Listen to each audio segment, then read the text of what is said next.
Hey folks, today I wanted to share with you a couple of things I'm up to in my veggie garden. The first one being some peas that I'm planting at the moment and show you how I plant them and get them started.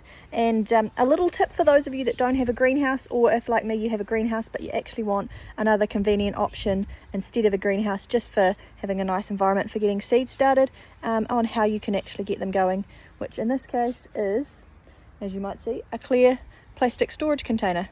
Way cheaper than a greenhouse, I'll tell you that much. Anyway, I will jump into it. So first up, we've got my peas. So I've got just a couple of different varieties today, one of which is just a main crop variety, and the other option I have is some sugar snap dwarf peas. I thought the kids might really like the sugar snaps, and thought I could grow some in some pots if I grew dwarf varieties. So I'm still getting them started in the same old way, and then I'll pot them up once they've germinated. But yeah, these are one of my varieties.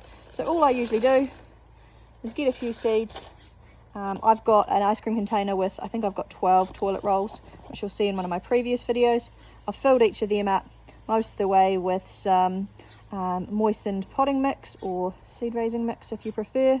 And I just poke a wee bit of a hole in each of them so that I can just drop in each of these toilet rolls, I think I accidentally lost one, a pea in each. If it's a smaller seed, I'm a bit more wary about how deep I do or don't plant it, but peas are pretty decent size, so they can actually survive pretty well if you don't bury them all the exact same depth, it seems. So, as you can see here, I'll chuck them all in some ice cream in their little seed starters, put a bit more moistened potting mix on top. I used to do this step with dry potting mix, and then I would add the water afterwards. It just got a bit messy. Now I find if I just pop all my potting mix into a container or a bucket when I'm doing a whole heap, I get the old watering can out and sort of put a bit of water in and mix it all up into a, I don't know, a cookie dough sort of level of moisture, I guess. And then it's pretty easy to handle and probably reduced risk of the likes of Legionnaires if there's a bit of dust flying around.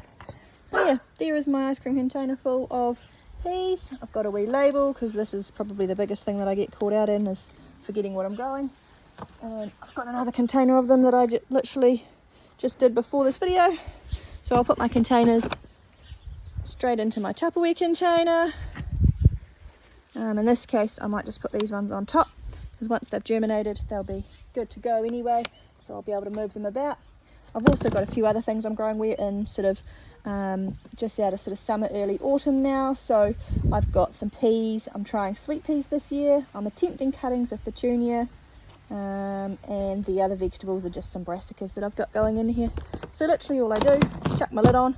Because I can put this Tupperware container anywhere I like, I can chuck it in a nice convenient location, like on the deck near the front door, and keep a bit of an eye on it. On a particularly hot day I might take the lid off, and every once in a while I'll check what's germinated and ready to pot up somewhere else. And if anything's getting dry, I can give it a wee water. But yeah, literally that's all I do. The other day I had a few seedlings that I'd bought as well, but I hadn't planted them out, so I just popped them on top of here or just do up the clips. And that's literally my greenhouse for, I don't know, not very much anyway. Alright, hope that helps someone. Bye.